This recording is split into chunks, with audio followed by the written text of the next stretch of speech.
Okay. All right, guys. So today we're going to work through 1.3.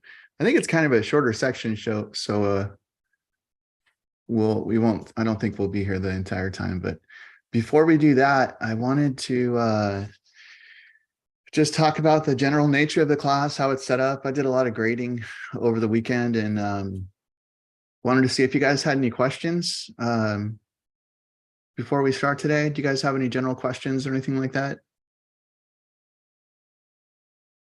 You're free to unmute yourself, or it's probably easiest. We don't have that many people in here. Yeah, I had a kind of a general question for the MyLab notebook. Yeah. So I noticed that section 1.1 was a lot of multiple choice questions, and then the second one was actually like mathematics. So when we're doing the math one, do we still need to explain why we did it, or just show our math and then Yeah. Well, that's actually what the math is, like it should be logical step to step. And if there's any ever jumps, then put it in a little sentence to let me know what you're doing. So a good way to a good kind of outline as to what your answer should look like is look at the view and examples. Do you know what I'm talking about? The view and examples? yeah. Yeah. So those are probably a little bit overkill because they're kind of babying you through it, but probably something in between just writing equations and the full explanation would probably be good. So the idea is whoever's reading it can follow you. That's actually one of the reasons. I know it's frustrating. I'm asking you guys to write out the problem statement as well. And I know that seems like a waste of time. The issue is that everyone's working on slightly different problems. So there's no way for me to look through the problems and know what you're doing without having the problem statement there. So, you can kind of look at like a trade-off. You guys are in the online class, so you're saving the time that it would take you to drive to campus and sit in class for a few hours a week. So, it's really a good trade. So I would take that one. But yeah, so write out the problem statements. The other good thing is that as you progress through the semester and you go back to look at your work, you'll be able to see what the problem was. If you don't, then everything you wrote is kind of useless. So yeah, so you'll be able to have like a complete notebook of completed work, and hopefully you can bring that onto your next class, maybe a physics class or something that uses some of this stuff. Okay. So thanks for bearing with me. I know it's a pain. It's not the most popular thing I do, that's for sure. So I sent an announcement out, I think Friday. You guys are going to have a project due at the end of the semester. So the project's actually going to consist of probably two mini projects, basically. So I posted a link, or I posted an announcement. So if anyone is interested in any particular topic, let me know. If you go over here to the navigation panel and you go down to where it says projects and you click there, you're going to see a list of projects that we can consider this semester. I'm probably at least going to pick one, maybe the second one too. But I'm open to the idea of if students are interested in a particular topic or something, maybe we could focus on that one. These guys up here are topics from chapter 1. See how it's labeled project 1A. So the 1 is designating that it's from the first chapter, which we're in, and then the 2 would be second chapter. So you can open one of these up. For example,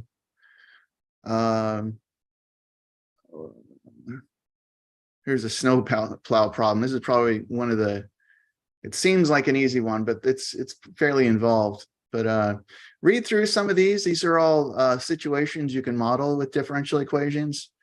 If you're interested in, this is a popular one I did in school, curve of pursuit. It's where you have a predator and prey, and the predator is always pointed directly straight at the prey, and you're trying to figure out the equation of this curve right here. So these are fairly involved problems. You have the whole semester to kind of work through them, but you'll kind of have an idea of what chapter it focuses on by that number in front. Okay, so there's some economic stuff, there's some physics stuff, some space stuff. This one's kind of interesting, the gravity train. There's some medical stuff and probably astronautical stuff. So yeah, if anything kind of piques your interest, let me know. They're probably not all appropriate for this class, but maybe we can figure something out. Okay. All right. So back to the class here. So this week, you guys have until Thursday to get to upgrade your My Lab accounts to a paid 18-week access. Can you guys see my screen okay? Oh, okay, great. All right, just making sure. So you do have to pay. I think it's like $75 or something like that. And you can go to the bookstore and purchase too, but they make their money, so they tack on an extra 20 bucks or something like that. So you're gonna pay the least just by paying through this system. If you try buying elsewhere, you may get lucky, but more often than not, what happens is a student buys the wrong code and then they're out the money and then they have to buy the real one. So as far as instructions on how to upgrade, you can click there. So I would take care of that as soon as possible, because I do have to start dropping I'm going to be dropping students that aren't participating last week and this week pretty soon. There's just a couple. So for the most part, you guys are doing great. You guys are keeping up with the work, and yeah, makes my job a lot easier. So, but sometimes people accidentally sign up for a class or maybe something else comes up. So so make sure that you upgrade as soon as possible. So I'll remind you guys again, probably on Wednesday night, just to take care of it.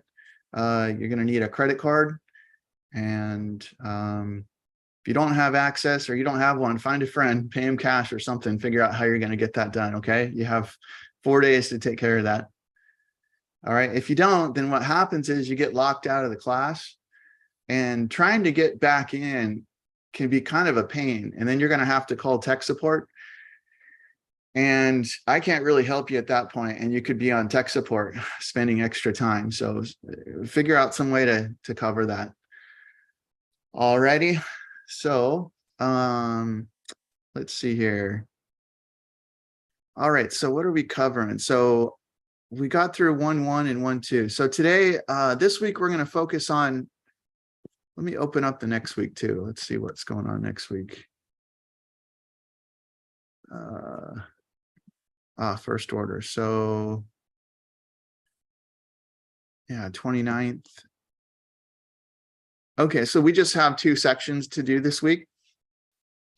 It's probably, as far as time wise, like probably not too bad yet. It's gonna get more labor intensive here pretty quick, but these ones won't be too bad. So I'm going to work through direction fields today. And then on Wednesday, we'll work through an approximation method called Euler's method. It's for approximating solutions to first order equations. And okay, so let's jump over there.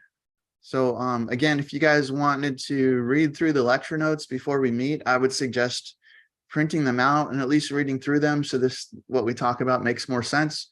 And then as we're working through it, you might want to open up the lecture notes CDF format using the Wolfram player, because oftentimes what'll happen is there'll be animations you can kind of play with as we're discussing.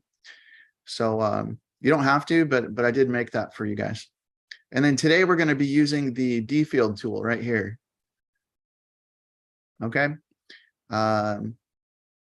Yeah, so you're going to have 2 discussions this week. One is on 1.3. It mainly focuses on that D field tool. And then 1.4 is also going to be using the D field tool as well. Okay. All right, so let me open this up.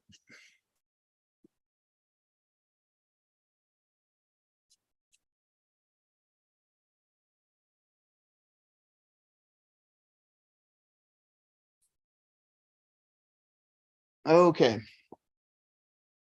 Make sure my alarm's off.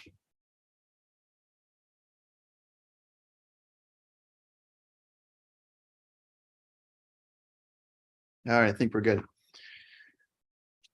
All right, so it turns out that most differential equations are actually fairly complicated, and most of them we can't solve, right? So basically, this class of differential equations, we're we're focusing on a very restrictive class of differential equations, very limited. And those are the ones we're going to focus on. And for the most part, we're going to solve them analytically. Have I mentioned that word analytic yet? Maybe not. Okay, so to solve something analytically basically means that you can do it by hand. It means that you use the previously known rules of math. For example, addition, subtraction, division, square roots, integration, differentiation. Okay, so that's what I mean by solving a problem analytically. But unfortunately, there's a lot of problems that can't be solved that way. Okay, so what do you do if you can't solve it that way, right? That's ideal to solve it analytically. Well, in this case, what you can do is you can resort to approximating solutions. Okay, so Angel, you still have your camera off. If you were hoping to get extra credit, you need to turn that on. Sorry, Angel.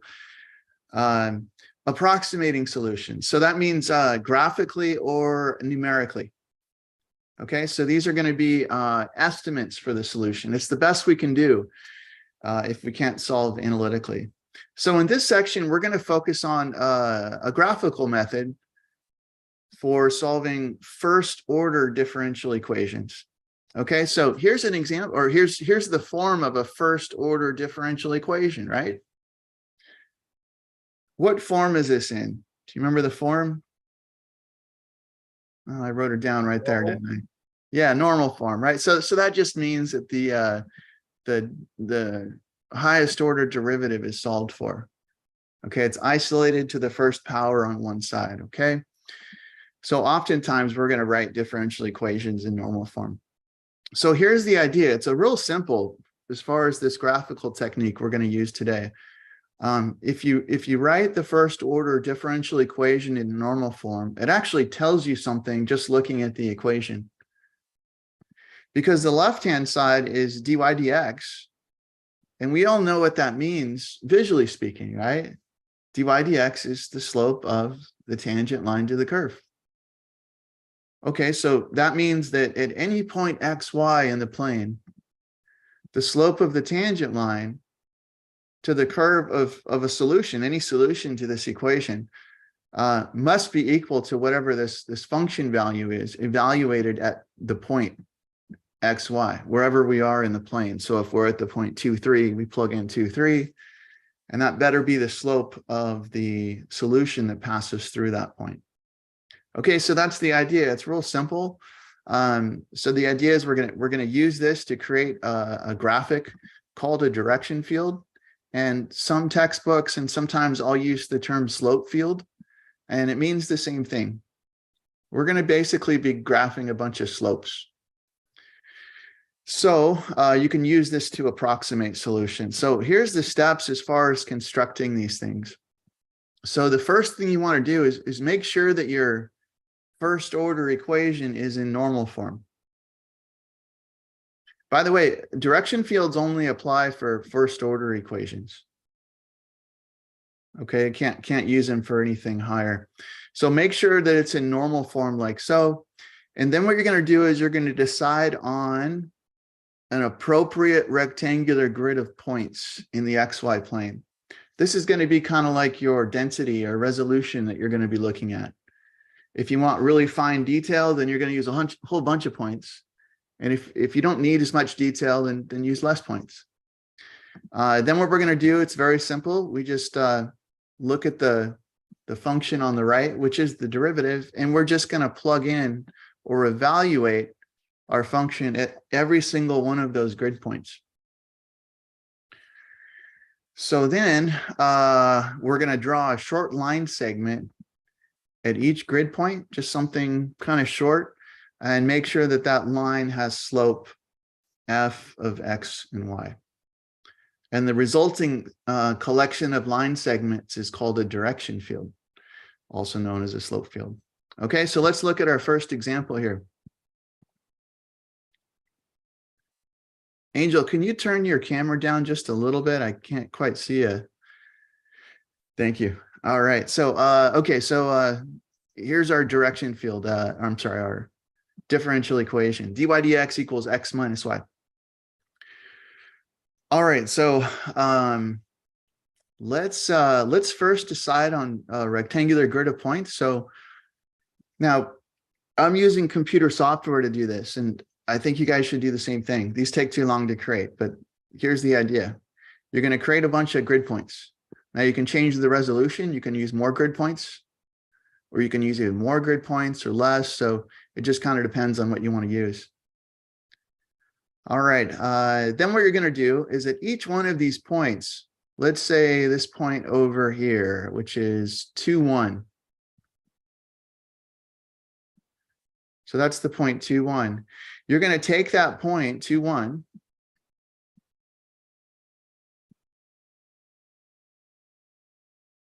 And you're going to plug it in here.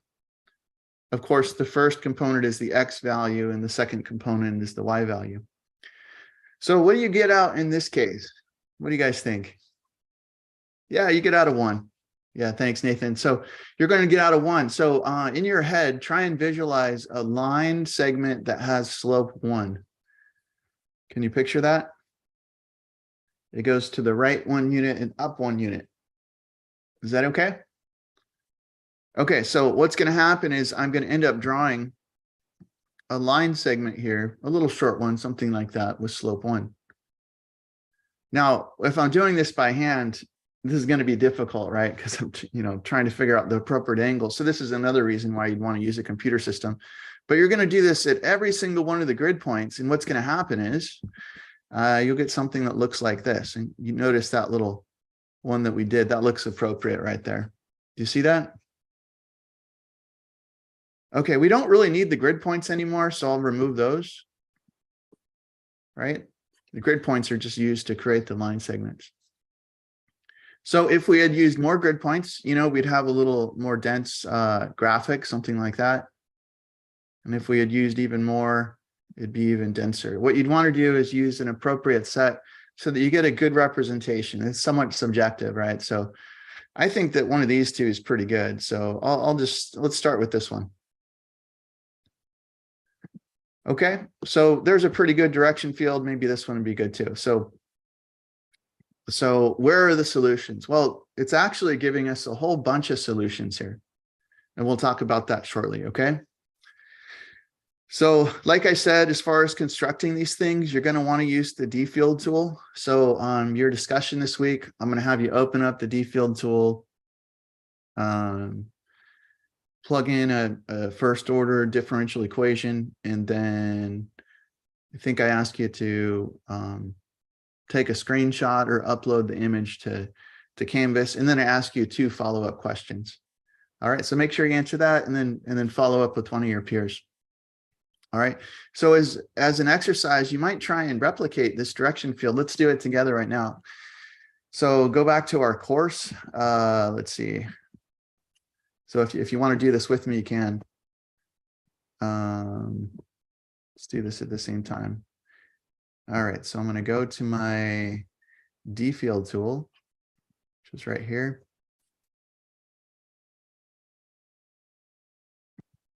And I'm going to try and shrink this window down a little bit. Let's see. Yeah, it's still pretty good. Okay. So now I'm going to type in this differential equation. So I'm going to go up here and click this this guy. There'll be a little drop down. In order to remove the drop down, you have to click it again. Escape doesn't work. Okay, so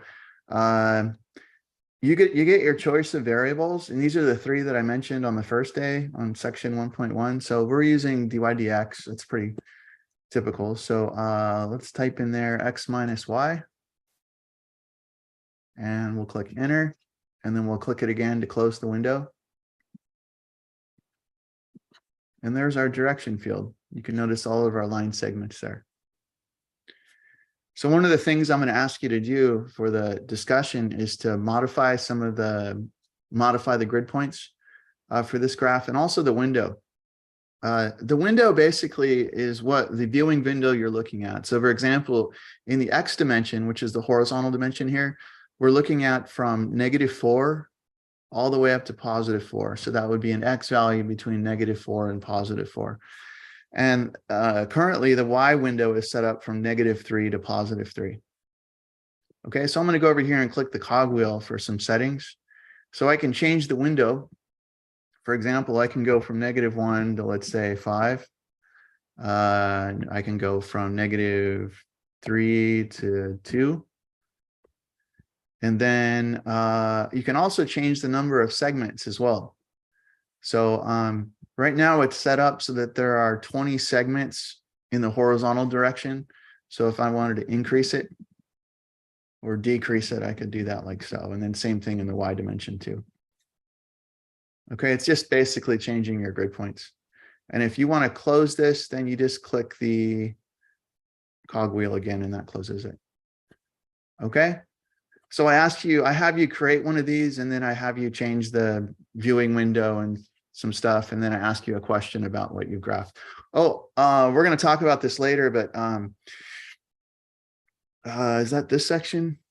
Yeah, it is this section. Okay, so we're going to get to this in just a minute, but when you have a direction field, it's actually plotting you or giving you basically the flow of the solutions. So if you pick any X, Y value, for example, if I go here to initial points and I pick a point, let me go back to my original window. This one is a little weird. It was like, I'll just go -4 to 4 and -4 to 4. That's better. Okay, so I'm gonna pick a value here or initial point of, let's go to 1, 2. That would be right about there, right? 1 in the X and 2 in the Y. So I'm going to go over here to initial points, and I'm going to type in this point 1, 2. Do you remember initial value problems we discussed 1.2? It's basically a differential equation, this is the graph of all the solutions, and then along with the point. And that point gives you hopefully a unique solution, right, out of all the possible solutions here. So if I click submit here, hopefully it's going to graph one solution. And yeah, so there's the solution that passes through the point 1, 2. All right, now if you click another point, you don't have to use the this guy here, but you can. This will give you exact values. But if you want to just get an idea, just start clicking on the graph and you can get a whole bunch of solutions. Just use your mouse to click on the graph. Okay, so there's lots of solutions. They all go through different points. Alrighty, so let me move that down. All right, so let's talk about those solutions we were just looking at. So basically in a direction field, the line segments give us basically the flow of the solutions. Okay, and we can use that flow to approximate solutions that pass through known points or initial conditions. So what you want to do is plot the known point or initial condition. This is equivalent to this point. And then the idea is to trace out a curve that aligns with the flow of the line segments in the direction field that passes through the known point. So we can see that. Bring this back up again. Can I clear these? Where's clear? Should be a clear button somewhere. All right, let me just refresh. X minus Y. There must be one in there. You guys will have to find it. Okay. So what you'll notice is if you pick a point, for example, this point here. Oh, I'm sorry. I saw some chats in here. I wasn't reading them. Oh, okay. All right. Thanks, Fatima. So if you click a known point and initial condition, the idea is you're going to follow the slopes of the line segments in this, and you're going to follow those slopes and move along the curve, and it'll kind of tell you where you want to turn and where you want to go. Okay, so just kind of follow the flow. Pretend like these are like, I don't know, like roads or something, or yeah, they're kind of telling you the direction that you want to go. Okay. All right. So, yeah, so I mentioned that about the D field tool. It can be used to draw a solution passing through a known point. And we already tried that. Okay. So, all right, there is one special solution, which you're going to find sometimes. It's called an equilibrium solution. So, an equilibrium solution out of all possible solution is special because it's one where the derivative dy dx is the zero function. All right, so let me ask you a kind of general question. If you have a differential equation, what kind of objects are the solutions? What are they? Are they numbers? Functions. They're functions, right? Okay. So can you guys picture the zero function? What does it look like?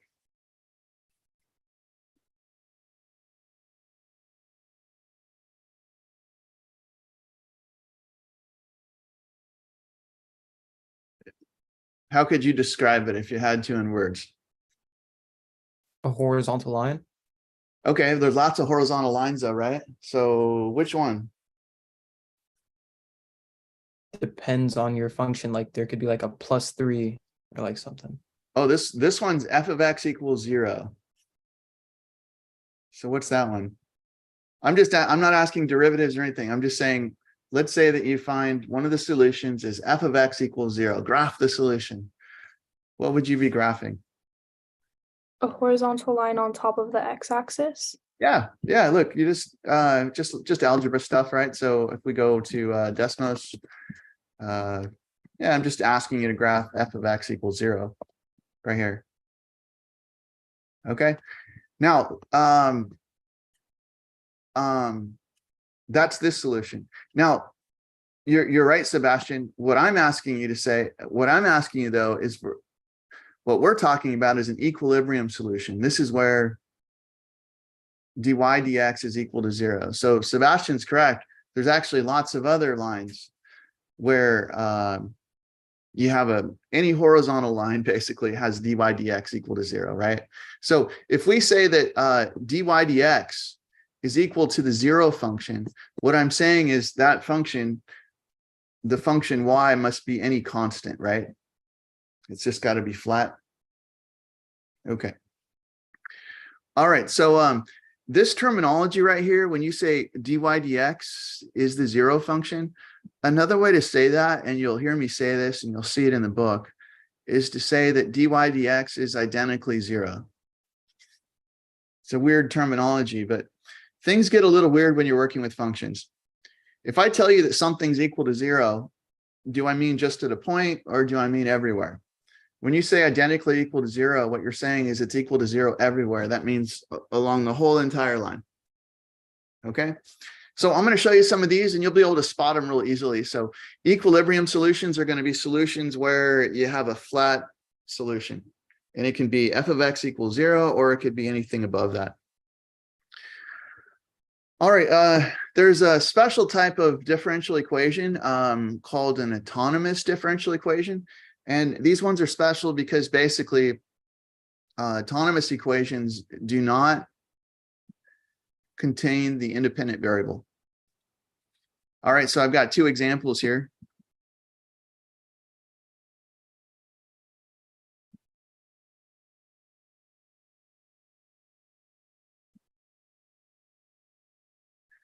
So let's look at the first one. What's the independent variable here? X. Yeah, it's x. Okay, so the question is the independent variable explicitly involved? I don't see any x's in here. I mean, you see a dx, but that's part of the derivative, right? That doesn't count. So there's no x's involved. There's no x's implicitly involved. Now, you might make the argument like y itself is a function of x. But when I say does not contain x, I mean explicitly in your face contain the independent variable. So this right here is an example of an autonomous differential equation. When you have an autonomous differential equation, what's going to happen is the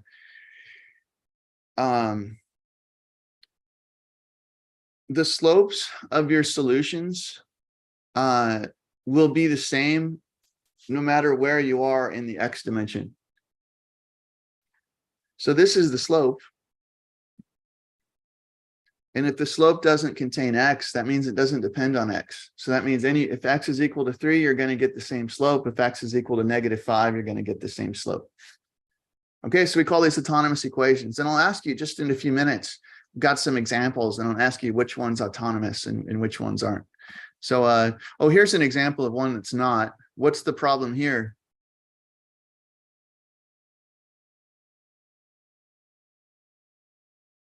It does contain the independent variable, right? One of the things you'll kind of have to get used to in this class is in algebra and probably most of differential equations, you're probably used to working with y being independent. I'm sorry, y being dependent and x being independent. Here we're definitely using that that mode, but we won't always. So sometimes you might see a t instead of an x. Sometimes you'll have an x on top and a t on bottom. So just be careful with that. Identify the dependent and independent variables. So let's look at an example. We're going to construct direction fields for the following first order equations. First of all, you guys can see those are all first order, right? Pretty straightforward. Okay. So I created a little graphic here to work through it, but you can do all of these using the dfield tool. But just as an exercise, I created this thing for us to work through together. So these buttons will let us move around each of the equations. So I think that that's probably a pretty good density right there as far as grid points go. So that's what I'm going to use. So we'll draw the direction field. So right now I'm selecting the first equation, dy dx equals x plus y. So first of all, is that autonomous or not? Nope, it's not autonomous. Okay. All right, what else? Okay, so here's the direction fields. This is essentially a way to visualize all the solutions at once. We can click on the graph anywhere, and I'm still working on the coding for this, but if you click on it, it'll draw most of the curve, not all of it. But if you click anywhere, you'll see where you plotted you'll see your known point there, and you can see what happens to your graph. Okay. All right, so there's the first one. So you might notice something interesting about this graph. You might notice that if there does seem to be this solution right here. Here, let me draw it, see if I can draw it. It seems like there's one that's pretty straight. Like if we were to stay right on this line, there is one solution that looks straight. The rest of them look pretty curved though, right? Okay. All right, let's switch over to another one. All right, this guy. Is this guy autonomous or not? Nope, it's not autonomous. Okay. All right, I'll use the same grid points. So let's graph our direction field. It looks like so. So we're asked to graph a few points. So I'll select a couple points here. Let's do this point, 0, 3. We'll do one over here. It's supposed to keep going. It's all right if it doesn't. Just add on to it a little bit. We'll just graph a bunch of them here. Okay, so hopefully when you graph a few of these, you can start to see the pattern, what's happening, okay? All right, yeah, so I'm looking at this. It looks kind of interesting. It does seem like things kind of flatten out as we move to the right, so that may be something interesting, and it's got this kind of extra curviness here. And we could take the window and we could zoom out to see what happens if you wanted to see like a bigger picture to see if there's more turns above. Yeah, is that okay? And you guys can do that in the dfield tool. All right, what about this next one? Is this one autonomous? Yeah, this one's autonomous. Okay, so what's interesting about autonomous equations is you're going to notice that the slopes are the same for every single x value along in the horizontal direction. Okay, and the reason why is because the equation doesn't involve x, it's a free variable. Right, so for example, if I asked you to graph y equals 3, the horizontal line y equals 3, there's no x involved. That's why it goes on forever, right? X is free. So it's the same thing here.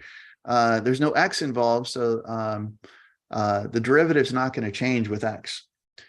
So we'll use the same grid points and let's draw the direction field.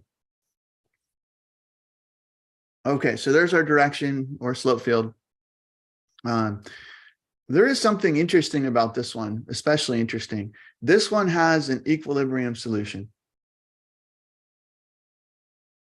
Can you guys tell me what that equilibrium solution is? It's a function, right? It's f of x equals 0. Yeah, it's this one right here. This guy right here, f of x equals 0. It's one of the solutions, right? And it definitely has 0 slope throughout. So this is an equilibrium solution. All right, now there's lots of other solutions, of course. We could just click anywhere to kind of see what happens. And it's kind of interesting. You'll notice that as the x value increases, it looks like the y values are kind of, as x increases, it seems like the y values are all converging to 0. Right? So something interesting is happening here. The fact that it's autonomous. So what I want you to do is look on any horizontal row here. Do you notice all of those slopes are the same? Okay, that's the fact that this thing is, this guy is autonomous. Is that okay? Okay. All right, what about this guy? All right, this one is this one's kind of interesting too. So I'm going to use the same grid points. But before we get into this one thing that should catch your eye is that this differential equation is not defined for what value of x. Yeah, so when x equals 0. So when we draw our direction field, I'm going to have all of these line segments, right? But I shouldn't have any line segments when x is equal to 0.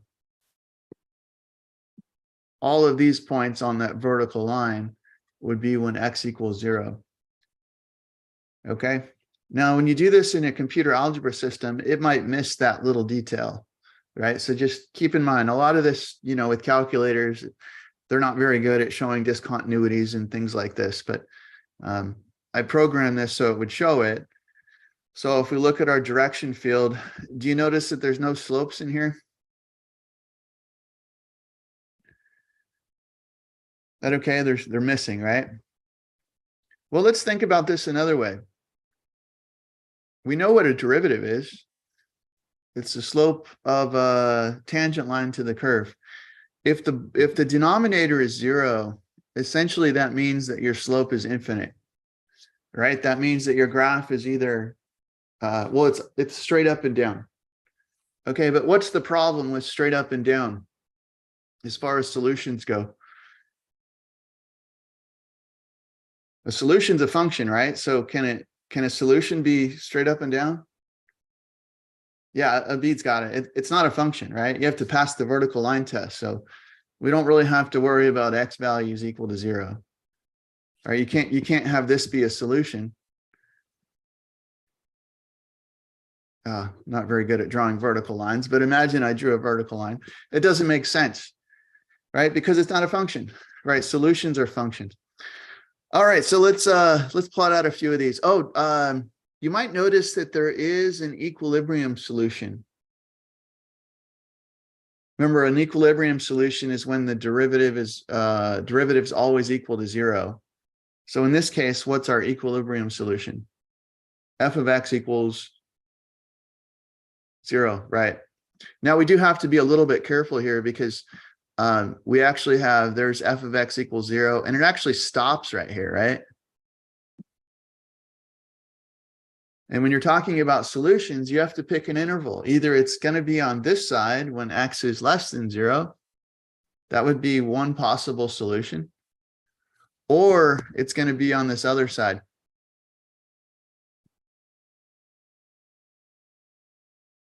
Or if you graph the implicit solution, that would be both of them, right? But we try to avoid implicit solutions because you don't know which solution we're talking about. So remember, solutions are functions, and you take the largest possible interval for which the solution makes sense. So you have to pick a side there. It's either x greater than 0 or x less than 0. All right, so let's graph a few. looks something like there. So we definitely have some symmetry involved. Is that okay? Okay.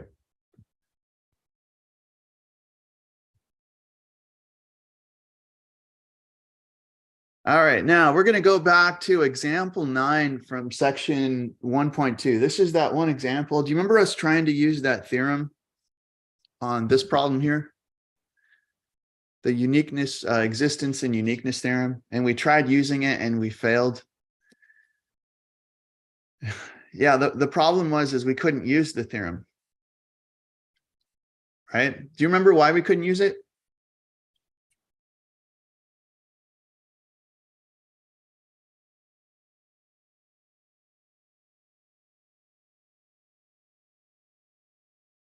I'll let you try and remember that if you can. I'll give you a minute.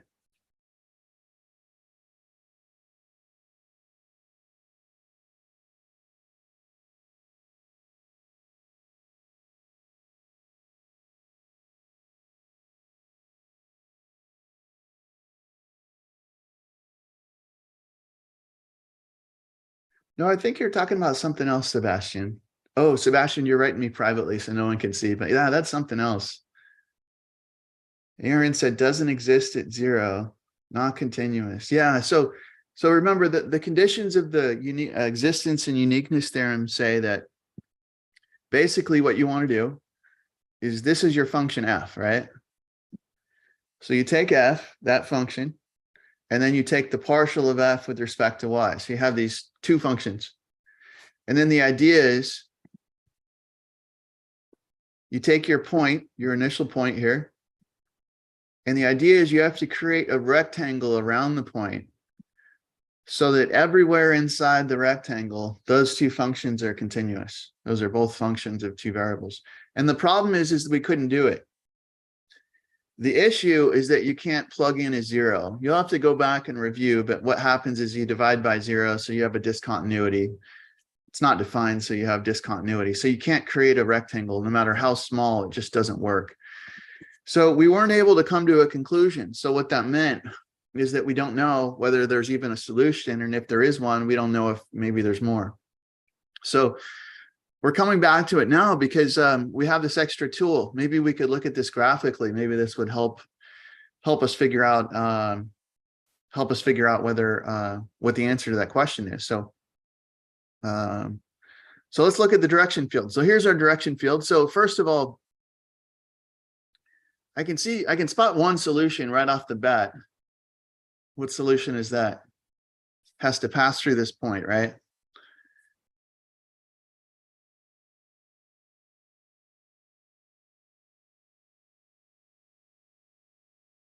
F of x equals 0. Yeah, it's actually an equilibrium solution, right? Yeah, f of x equals 0. By the way, equilibrium solutions can also be up higher. They don't have to be always f of x equal to 0, but the examples I've given you have. So here's a solution. Okay, so we have existence. Let's see if we have uniqueness. All right, well, we definitely have a solution. Are there others? Well, I'm looking at this direction field, and it seems like maybe it's possible that maybe we could start up here, and maybe we could hit that point, and maybe either stay on the curve or maybe veer off the curve and come back down. So it turns out that this is also a solution.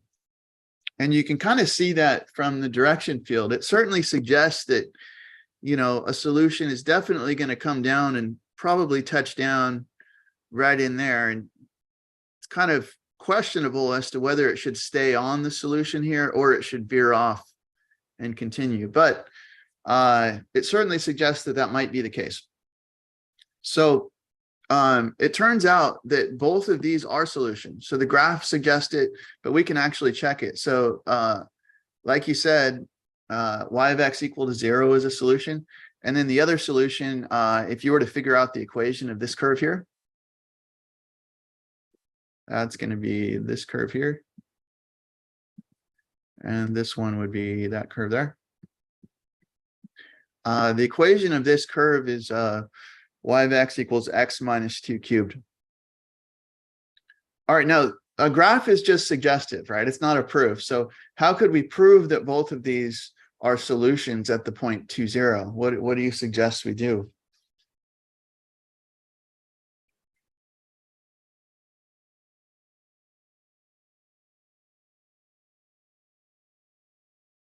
It's the same thing we did in the last section, right? Plug it in.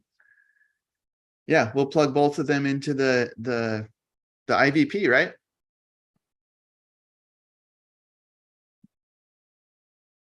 Okay, so you want to do this analytically to prove it, but the graph certainly suggests that these might be solution. So let's start with the first one, y of x equals 0. We can do this in our head. Let's check this one first. Does it satisfy the initial condition? If y of x equals 0, is it true that y of 2 equals 0? Looks good. All right, let's check this other one. The differential equation. Now, on the left side, you're going to have the derivative. What's the derivative of the 0 function? 0 function, right? Okay. Well, what's the 0 function raised to the 2/3 power? That's also the 0 function times 3, which is 0. So you have 0 equals 0. So this one looks good to me. That's definitely a solution. What about this one? Okay, this one's going to be a little harder. We could first check the initial condition. Plug in a 2, make sure you get out of 0. Looks good. All right, now this one's going to be a little harder. We got to plug it in here. So what you're going to want to do is find the derivative of this function, which you guys can do. And then you're going to plug in y and the derivative into both of these. You're going to plug it in there. This is your 0th derivative you're going to plug in. And then you're going to plug in your first derivative. You guys can maybe be able to do this in your head, but it should be clear once you write it down, at least, that it does satisfy the differential equation. That okay? Okay, so it looks like we verified without that existence and uniqueness theorem, it does seem like there is more than one solution. So we definitely have existence, but we don't have uniqueness. Does that make sense? And we weren't able to use the theorem. We had to kind of take a guess graphically. You kind of have to be careful with these graphs, though, because they're just kind of suggestive.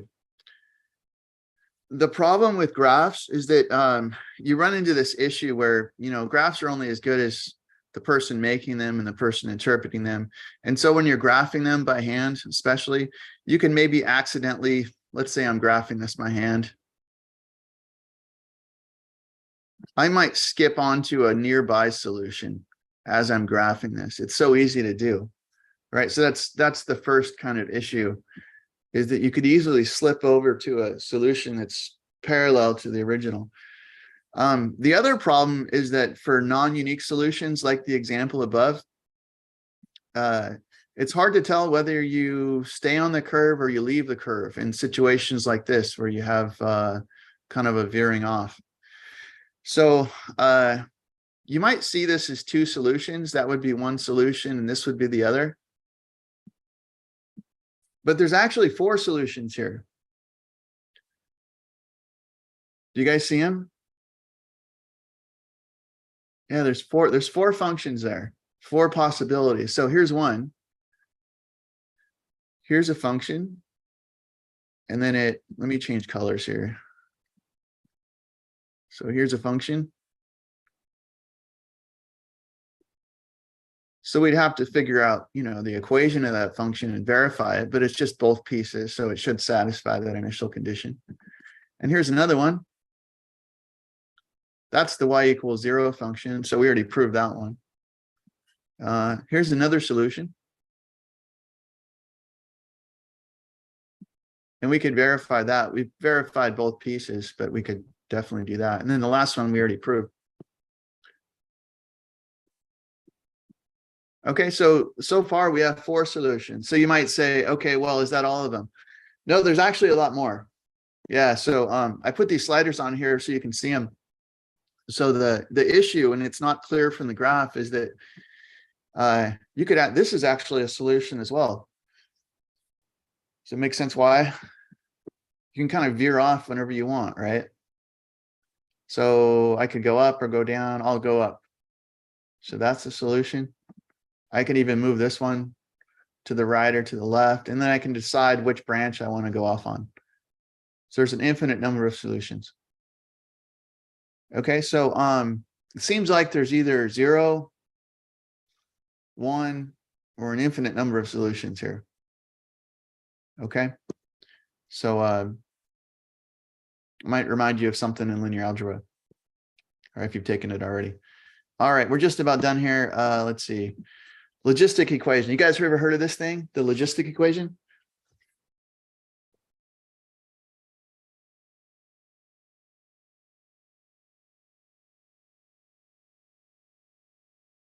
Maybe in your biology class or chemistry class, possibly. Probably biology. It has to do with population growth. So we're going to study population growth in, I think it's section 3.2 when we do compartmental analysis. But for now, this is kind of introduction, and it's great because it's first order, and it'll be kind of easy to work through. So here's, it's called a logistic equation for population growth. It's for population P, which is measured in thousand at time T. And it's for a certain species, and it's given by this equation right here, which is autonomous, right? There's no T involved. So right off the bat, when we end up graphing the direction field for this, we know that everything's going to be the same as we move horizontally. Okay, so, and we're going to restrict, as far as the differential equation goes, we're going to restrict P to be greater than or equal to 0. Now, this should somewhat make sense because population never goes negative, right? Smallest the population can be is 0. Now, we're kind of in the discrete world when we're talking about this kind of problem. When you have a problem that's discrete, what I mean is there's jumps between numbers. So for example, when we talk about the number of people in this class, it looks like there's about 16 in here right now. It's not possible to have 16.2 people in the class or 16.25, right? So there's discrete jumps from 16 to 17 to 18, so on and so forth. The thing is that calculus can't be applied. I mean, as far as you guys know, it can't really be applied on discrete variables very well. So what we're going to do is we're going to treat it as if it was continuous. Okay, so our graph is going to be this continuous curve, but really we're only looking at a subset, which is a bunch of points on the curve that are separated by a distance 1. Okay, but it works for us. We've actually done it before in Calc 1 when you discussed definition of an exponential function e to the x. But regardless, so let's look at our direction field. So here it is. Now in this case, you should notice 2 equilibrium solutions. All right, do you see them? So here's the first one. Let me go back to red again. So what's this function? How could I, using the variables that are involved, how would I describe this one algebraically? It's not an F. It's a what? P of T equals 0. Right. Okay, so that would be a solution that passes through any of these points down here. Now, and it's an equilibrium solution because the graph is, the solution is horizontal. But there's another one here. There's this one up here. That's also an equilibrium solution. So here they are. There's your 2 equilibrium solutions.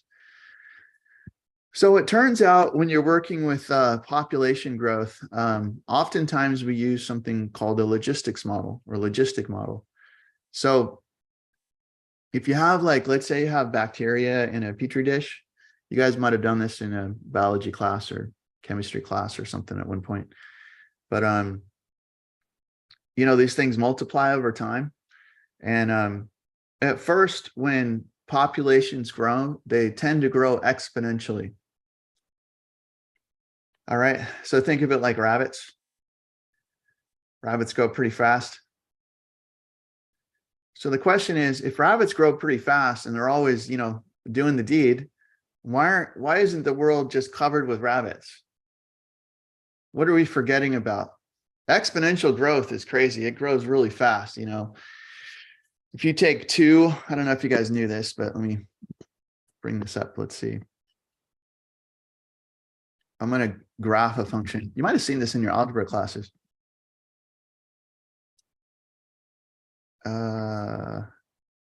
Let's take 2 to the x function. So down here on the horizontal axis, I want you to look at just the increments 1, 2, 3, so on and so forth. So 2 to the first power is 2. 2 to the fourth power is 16. Where is it? 2 to the fourth is 16, which is right about there. So it turns out that this graph grows so incredibly fast that a popular example that we use in algebra. Have you guys ever heard of this, where you take a paper and you fold it in half, and then you fold it in half again, and you fold it in half again? So if you took like one of your papers that you're using right now, and you were able to fold that paper 50 times, does anyone remember how tall that would? How high do you think that stack would go, right? Just 50 times. It's a relatively small exponent, right? That'd be 2 to the 50th times the thickness of a piece of paper. It doesn't seem like that big a number, but it's actually huge. Let's see if we can do this. Yeah, this number right here, 1.25 times 10 to the 15th. That's actually taller than from here to the moon, right? It only takes 50 folds. Exponential functions grow incredibly fast. You talked about this back in Calc 1 when you dealt with limits. Okay, so my point is that why haven't we been overrun by rabbits? Rabbits grow exponentially. If you get a couple and let them breed, and then their kids breed and their kids breed, it'll fill up your cages really quick. But why haven't we been overrun yet?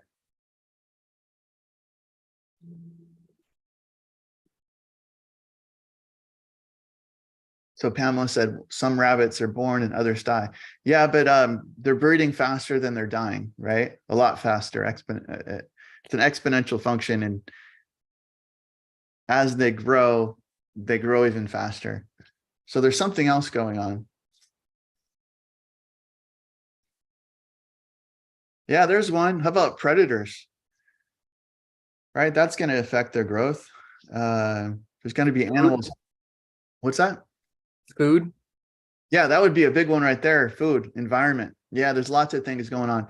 So this is actually what tends to happen when you have any given population. At first, it'll tend to grow exponentially, and then at some point you'll reach something called a carrying capacity, and the growth will die off. Now, some people make the argument that's what's happening in the world, right? I remember when I was a kid, they were talking about the population was doubling every 40 years. That's exponential growth. That's not good if it continues forever, because we'll run out of resources. But it doesn't look like that's going to happen. It looks like things are slowing down, and it's possible we might even max out at like 11 billion or something like that. Who knows? There's a lot of variables at play. So there's a lot of discussion on that both ways. So some people think we're overpopulated, and some people think we might be underpopulated, because a lot less people are having babies, but then certain areas aren't. So there's controversy on both sides. So, so here's what the model might look like. So this right here, this 2000 for the P, that would be a population of 2000. You can think of this like your carrying capacity for the environment. So if I click anywhere, let's go to an initial time of 1000, or initial time of 0, with the population of 1000. So let's start off with a population of 1000. So what's going to happen is the population is going to grow and grow, and it's going to start off kind of growing, but it actually slows down pretty quick and approaches its carrying capacity, or limiting capacity, which is 2000. Okay, what if we go over here to say time t equals 0? Let's say we're looking at about 333, something like that, maybe a little less than that. You can see what's happening is it's essentially doing the same thing. You can click any point to kind of see what's happening down here.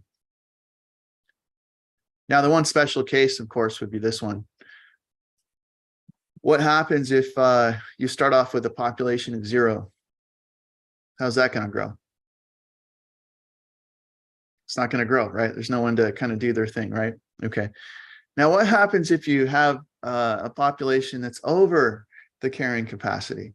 All right. What if you're up here? Let's say at time t equals 0, you have a population of 3,000. So you're up here. Well, then your population will decrease, whether that's because of predators, environment, food, whatever it is.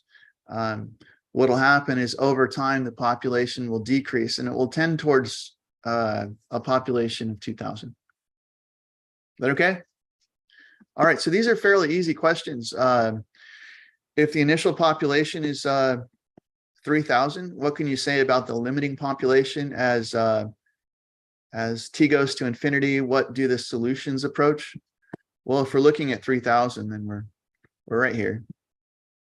Oops, not that one. So that's the function we're referring to. And so, of course, the limit would be 2,000, right? So I got a question for you. Now, this graph is basically representing this mathematical thing theoretically, right? But in reality, population is discrete. But my question is, do these curves theoretically, do they intersect? They get closer and closer, but do they ever actually touch? Yeah, they don't touch. They never touch. Okay. So let's keep going. Can a population of 1,000 ever decline to 5,000? Well, at time t equals 0, if you start off with a population of, let's say 1,000, it's always going to go up to 2,000. And the last one says, can a population of 1,000 ever increase to 3,000? And the answer there is, of course, no, because everything seems to be going up to the carrying capacity of 2,000. Now, one of the things I'd like you to do is take this third question and see if you can answer it using theorem 1, which is the existence and uniqueness question. Okay, so the third question says, can a population of 1,000 ever increase to 3,000? So let's say you start right there. So using the existence and uniqueness theorem, can you show or can you prove theoretically that you can't get to 3,000 without using the graph? I mean, use the graph, but without explaining it the way that we explained it. Sorry.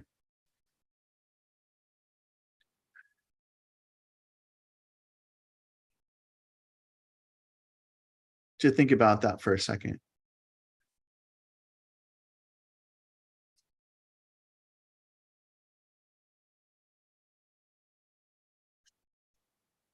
And I'll give you a hint. This guy satisfies both conditions of the existence and uniqueness theorem everywhere on the entire plane. So what conclusion can we come from the existence and uniqueness theorem? What does it say? What do we conclude? At every single point, we have a unique solution. So we can conclude at every single point, we have a unique solution. So Abid says you will lose uniqueness. Yeah, that's it right there. So here's what's going on. So if we start here, let's assume by contradiction that we can get to 3,000. Let's say it's possible to get up here to 3,000.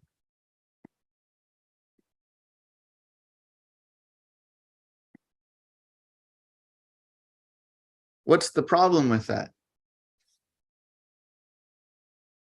Do you see that it violates the theorem? The issue is right here. Why does that violate the theorem?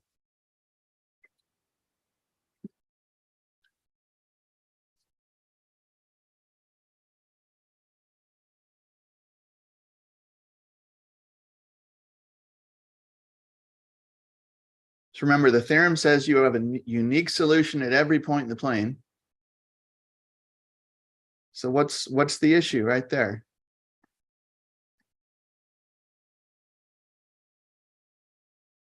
Well, almost.